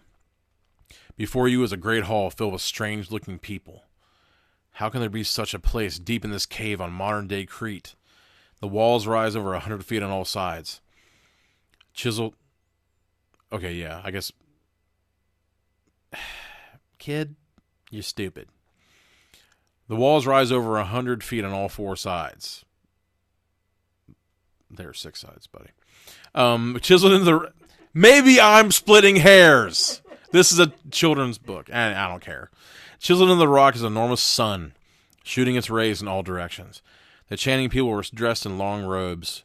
Their faces are very pale. They bow to a great stone altar. High above it, a chink in the rock permits a ray of sunlight to shine down. There is something eerie about their loud, atonal chanting. Sun worshippers. In this day and age, exclaims Indy, I wonder how long they've been down here. Turn to page 20. Oh, man. You are going to get a curved blade in your chest cavity, buddy. The chanting grows louder as the massive robed figures stretch their arms out towards the sunlight. It must be some ancient dialect, shouts Indy above the noise. I can't understand any of the words. It's Greek to me, you shout back jokingly. But you have made a mistake. Just as you shout, the chanting stops. Everyone has heard you. One by one, the pale faces turn to you. A tall man with a beard takes a step forward. He seems to be the chief priest. But das Doclo, he growls. They all begin to pull out short, razor-sharp knives. Oh! Then they move towards you. This is not a welcoming party, says Indy. If we run for it now, we might stand a chance. Yeah, but if they... By all means, sit around talking about it, you fool. Yeah, but if they catch us, you say, they might cut us to pieces. Maybe we should just stand still and show them we mean no harm. What should you do? Do you decide to run? Turn to page 27. If you decide to stand still, turn to page 92. That's cracking me up. I love it how he makes that stupid joke. Man, that is terrifying to think of this entire room of 100 people that just stop dead and they're chanting, look at you, and this guy says 2 words and they're pulling out knives. No, I'm thinking standing still is not going to help you. Just me, I don't know what I'm talking about. But, I mean, maybe they'll think we're statues. Maybe they'll think we're not even here. Maybe they think we're holographic, No. They think you're pincushions, and you're going to find out what it feels like to be shish kebabbied, you idiot. This kid is... Oh, okay. Man, I should have known. The internet, everybody. Gots to love it. Oh. Then again, you know what it might be? Maybe he wants to see this kid die. Run, obviously. That's my girl. She's like, hell with this. Actually, Indiana Jones would look around and the kid would already be gone because she would be like, nope. Afraid not. The sun worshippers. Although, it is kind of strange to me that sun worshippers would be so violent. I'm not sure. They've been in like hermits, though, haven't they? They've been stuck down there. Well, you think, actually, did it say anything about females down there? A bunch of Bale dudes dancing a hora? Sounds like we stumbled upon a barn. Hey, it's possible. Totally possible. Except their dreidels have razors on them. So, run, you idiots. 4 for run and 1 for... Run, you fool. Yeah, this is unanimous here. Alright, the boats are ready. We're definitely running. Well, I mean, if I may, I honestly think another solution would have been Indy throwing that dumb kid at the people and running himself. Using him as a human shield. Because that was stupid. Suddenly point up to the chink in the roof. Am I forward or to the side? Where the sunlight streams in and yell, look out! As the evil-looking man, or as the evil-looking sun worshippers turn sharply around to see where you're pointing out. So they fell for the lookout thing. Jesus. Look out! And he points. And they'd be like, you dead.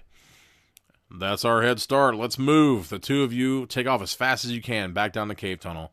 Behind you, shouting in anger, the robed figures begin the chase. In here, says Indy. He's ducked into a shallow passageway just in time. The ghostly people, their knives flashing, run past in the dark. Soon they disappear down the tunnel. I hear water running, you say, puzzled. That's me pissing my pants, says Indy. No. It's coming from over there, says Indy, crossing the cave. There you find 2 small tunnels, one sloping up, the other down. I wonder if there's a choice coming. Maybe. There must be an underground river or spring down this tunnel, you say. But the one is slanting up, says Indy. Might come out on top of the island, we could get away. The waterway could lead to the harbor. It's a tough decision. But you hear the sun worshippers coming back. You have to decide now. If you choose the up tunnel, turn to page 55. If you choose the down tunnel, turn to page 12. Dun dun dun. Are we stupid or are we stupid? I think we're stupid. Why is Indy bringing you? Us. Why is Indy bringing us? Do you remember? Does anyone remember? I don't remember why Indy's bringing us. I don't either. I mean, if all of us would have been on the boat and then it exploded and then everyone died, but we were the 2 survivors, it would make sense. Yeah, all it says is that the father stays behind and you can go along. Stupid. That's crazy send, it goes quick, but Facebook takes forever for it to go up. Facebook has flaws. Who'd have thunk it? Maybe we should all give it up. What do you think? We'll write letters to each other. We can have chess games across the earth and just send people letters for our moves. I miss those days. My God, do I miss that. It's amazing how, in this little interim, I will complain about the terrors of technology and how it's spread us all further apart, even though we're closer together than we've ever been in time. No, I won't. But I will bitch about the fact that when my phone was on the fritz, as soon as I got over the initial terror of like the first, 36 hours, there was this lull and this calm and this peace in my life that you forget about when you're constantly accessible all day, every day.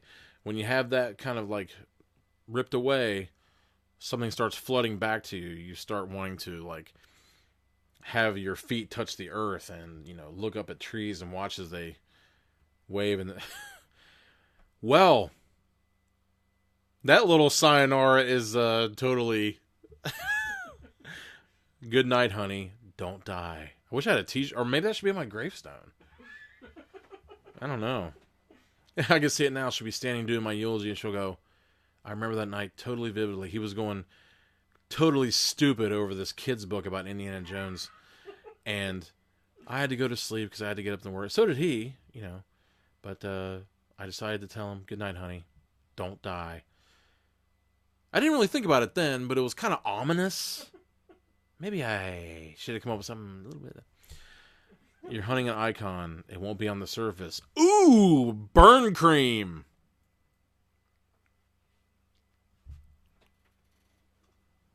That's a point. You're hunting an icon. If I may, I think we're hunting a hidden icon. I don't know. It's hard to say. Wherever we go. It's going to be wherever. We'll get there eventually. It's in a fake Bible last time. It was in a fake Bible.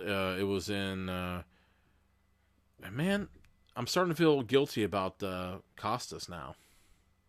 Yeah, you called Guess him I was out. getting that guy a bad rap. Really. Although we didn't stay on the boat, did we? No, we didn't stay on the boat. Maybe he would try to knife us if we had stayed. Okay, so up tunnel, up tunnel, up tunnel. Down. Sounds like up. So 55. We're going to 55. Fucking with the can't take a joke.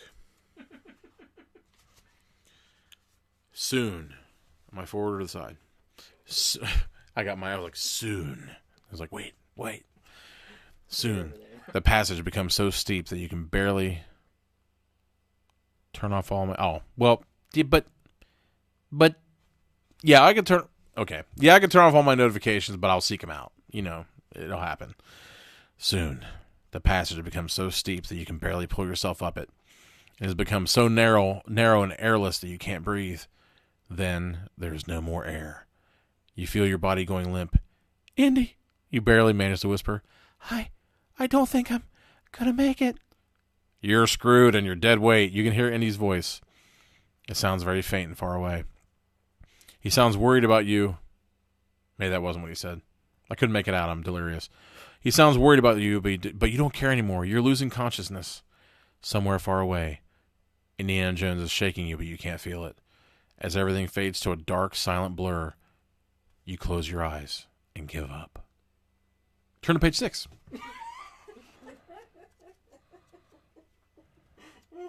That's how he died. Everyone's like, damn it. Okay. Book camp.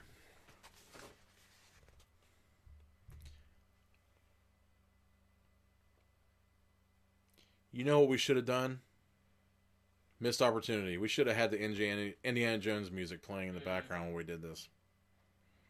I thought that when you did that, when he swung down, I was like, that'd be awesome. Dun, dun. I thought you had that on like a soundboard. Couldn't you have gotten that going? Aren't you my tech guy? There's no doubt about it. Andrew Moore is the hardest working guy in Magic Scroll Network, and he gets the least amount of respect. I think I respect him more than most, and I still whipped the shit out. But hey, good stuff. Suddenly, you can breathe again. There's a bright light. You're walking with Indy in a what? Die, kid. Oh, damn, Jennifer. Wait a second. How can you... Okay, suddenly you can breathe again. There's a bright light. You're walking with Indy in a wide level cavern. So somehow you went from delirious, then you fall out of consciousness, and then you wake up and you're walking? Is that how this works? You're walking with Indy in a wide level cavern. The light comes from a torch held by a hunched old peasant woman who walks ahead of you. For just waking up and looking at a person one time from behind, you're going to make this kind of distinction, you little prick? She could be carrying a pack under the robe, number one. She's been weathered by working and, maybe she's had a hard life living like in a subterranean cavern. It doesn't mean she's old. And just because, maybe she's a monastic. Maybe she's wearing this stuff because it doesn't mean she's a damn peasant. Why don't you shut your face? I'm sure somebody's going to mistake you for a scientist, and they're freaking wrong, you idiot. Wow, dude. I am getting saucy. It is 10:59. I'm like getting bent out of shape here. All right. For some reason, you don't question the strange turn of events. Try to hold out a little longer, says Indy's echoing voice. She seems to know the way out. The toothless old... Damn! The toothless old woman guides you into a spectacular chamber. The walls are made of silver and gold. Silver and gold. Silver and gold. They are studded with thousands of oval-shaped enamel tiles. Each tile is painted to look like a human eye. You feel like you're being stared at from all over. How's it feel to be a woman, buddy? You feeling it for the first time in your life, huh? Well, welcome to the jungle. What is happening to me? Black velvet drapes are suspended from the ceiling. Resting against one wall are two oblong marble cases. I hate to say it, says Indy, but those things look like coffins. Without warning, the old hag begins to wail and keen in a high-pitched voice. Then she breaks off in choking sobs. You and Indy look at each other in alarm. What's wrong with her? Turn to page 66. Getting a bad feeling about this. Indy puts his arm... Oh, that's more like... Oh, shit. Indy... Maybe not. That might not be more like it. Indy puts his arm around her. Good thinking, Alina. You got to point this shit out here. What's the matter, Grandma? He asks. Don't you know the way out? She breaks away furiously, hobbling over to stand between two coffins. She points into them, the tears streaming down her face. Suddenly, there's a loud whoomp. Behind you, a gigantic stone door has rolled shut. Wah, wah. Deus Ex Machina. I'm loving this. This night is awesome. This might be the best one yet. Behind you, a gigantic stone door has rolled shut, sealing off the room. You're trapped. I have a terrible feeling, says Indy. You walk slowly across the room and peer down into the marble coffins. Inside each one is the corpse of an old woman. They look just like your weeping old guide. It's them, you say half to yourself. It's the three fates. Without answering, Indy takes the torch and waves it back and forth in front of the woman's eyes. She sees nothing. You're right. She's crying for her dead sisters. She stops crying, then you hear a low voice. Welcome to the vault of the immortals, it says. Turn to page 32. Ooh, the vault of the immortals. I guess that means that you can't die in there, right? Well, maybe only one. Oh! Book cam. She's got teeth. She's missing one.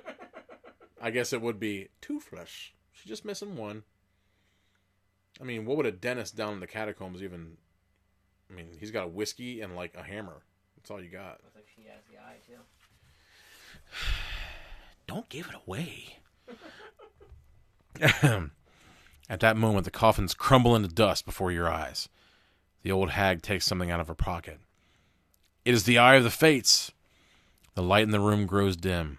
Is the torch going out? Deus Ex, or Air Machina. You look at Indy. He still holds the brightly burning torch, but you can barely see him.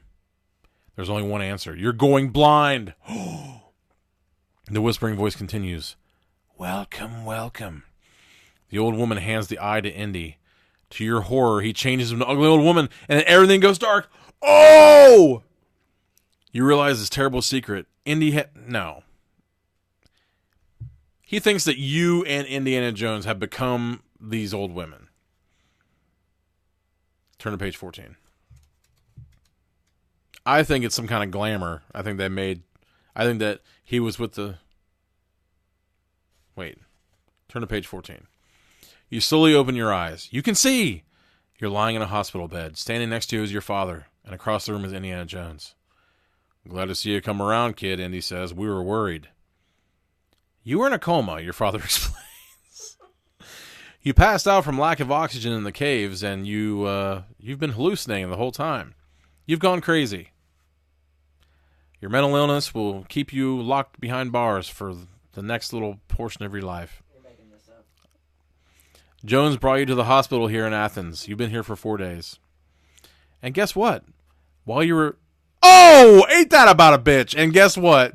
While you were dreaming away, Indiana Jones flew to Japan alone. He found the Eye of the Fates, a magnificent jewel, the find of the century, and guess what you were doing?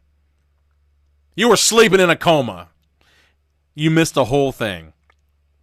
When's your next adventure, you ask Indy? I've still got 2 weeks left before my summer vacation. The end. Is that really what it's... That's really the I end. thought you were making that up the whole No, time. no. So, damn. Oh, man.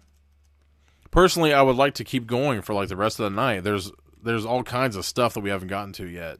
Maybe we'll revisit this at another time. I've got a couple books that are like that.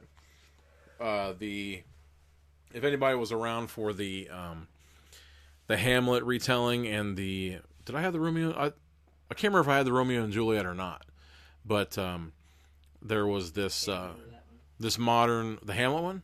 No, the Romeo and Juliet. Because in the Hamlet, oh yeah, so you remember that one too? Because we ended up, it was like a terrorist attack and all. It was awesome.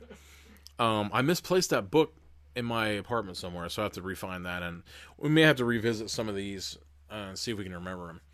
Because as Jennifer is totally aware, it is difficult to find Choose Your Own Adventure books of any kind for cheap money. They are really expensive, and sometimes they're... The good ones are. I think you can buy Scene of the Crime for like $1. Well, yeah, I mean, I think... I can't remember where I got Scene of the Crime from. I think I got it from a thrift store or something, but the last time I was in the bookshelf on North Walnut Street, and I'm just plugging the hell out of it. It's a good place. It's actually, if in my opinion, I think it's one of the best kept secrets in Batesville, because when you're driving down, if you don't have your eyes peeled, you will totally miss that place. But yeah, definitely look up the bookshelf and visit that place. When you walk inside, it's almost like you're opening up. I mean, I wouldn't know from personal experience, but from what I've heard of the Doctor Who, like, police box, it's kind of like that. You open the door and it's just massive amounts of books, and they keep them at like 7 feet. So I think they have to use ladders in there, but it's great. Totally check out the bookshelf. But last time I was there, I ended up raiding their entire stash of this type of stuff. And I put up a lot of them as kind of like the secondary choices of what I figured everybody would go for. So we might have to start whittling into those pretty soon until I find a new stash of them. But what I might do is next time around, I'll go for I know that somebody was looking for, it was like the Dragon Sword of what have you. It was actually an R.L. Stine one. Before. TJ says he has one. What's that? TJ said, what's that now? Goosebumps. Well, yeah, I mean, no, but what I'm saying is it wasn't a Goosebumps Choose Your Own Adventure. It was just, if they'd have known about Seeing the Crime, but I mean, if they would have known about Seeing the Crime, they might have. But if I may, I was under the impression that was one of your picks on that last one, Miss Perez. I think that you definitely had your name down for Seeing the Crime on that one. I'm not sure. I can't remember, but I think that culpability has to be passed around on this one. I can't take full blame. But yeah, Jennifer's got a good idea. If anyone wants to put in money to take the entire indie series off of eBay, I think it was going for like $500. Which, yeah, it takes a lot for me to reconcile paying that much for that kind of stuff. Although, I have to say, so far, this one at least was great. And actually, I kind of put a word out there to Kathleen Kennedy and Frank Marshall. I think they're still together. About the producing of the next Indiana Jones movie. I think they could do a lot worse than to kind of mine some of the novels that came out in the, I think it was the early 90s. They had some great ones, great ones, and I think that they were trying to maybe step back a bit and try to give Indy a little bit more run for his money when it came to the female protagonists and side characters that were involved, so they weren't just kind of like brainless mauls that he ran around with and stuff like that. I guess they kind of did. I guess when it comes down to it, Kate Capshaw was kind of like, she was number 3 in that department, because the one in Last Crusade, she ended up being like a full-blown Nazi, and kind of, she was a strategist and stuff. Oh my god, spoiler alert, anyone's never seen Last Crusade. If you haven't, shame on you, I don't care. Yeah, it's been a few decades, but and also Ravenwood, why can't I remember her first name? The one that he was with in Raiders of the Lost Ark. Marion Ravenwood. I would actually love to see a little bit of the story of how Indy was hooked up with her professor father and how they had the falling out over him. I think that would have been pretty cool. But anyway, that is tonight, I think. A lot of people have to go and do their separate things, but I was hoping that we would get to go into the labyrinth of the Minotaur for this. I'm not saying that it's out of the picture. I don't look at these before I go through them with all you guys. But that would be really cool if you ended up in the maze of the Minotaur. And I think there were 3 presented. I don't know. I can't remember. You're probably looking back, and you're probably looking back in the history, and you have that in front of your face. I don't remember. I thought I had 3 there for the scene of the crime one. I think there was a scuba diving one, the scene of the crime one, and a third one. That's the way I remember it. Was it the alien one? No, we did that one. No, we did the... I can't remember now. I'll have to look back and make sure. But anyway, this has been Diabolical Index, non-entry episode number 7 for this Memorial Day. Hopefully you thought about what you were supposed to think about today and didn't take it for granted. So hopefully I will see you next Monday around 9 o'clock, hopefully a little bit closer than that. I don't know when we'll be doing it from Paradox City. Hopefully sooner rather than later, but otherwise we'll be at the Nut House like we have for a little while, and it will be the I believe it'll be the 7th, or it'll be the 8th, right? It'll be the 8th entry, I believe. I think so, yeah. Because I think last week was the 7th normal index entry. So everybody have a great night. It's been a total blast running around with Dr. Henry Jones Jr. and all of you. There have been a lot of people jumping in tonight. I hope that everyone keeps it up. I'll try to come up with the books for next week. And you have a good night. And as always, keep it squirrely.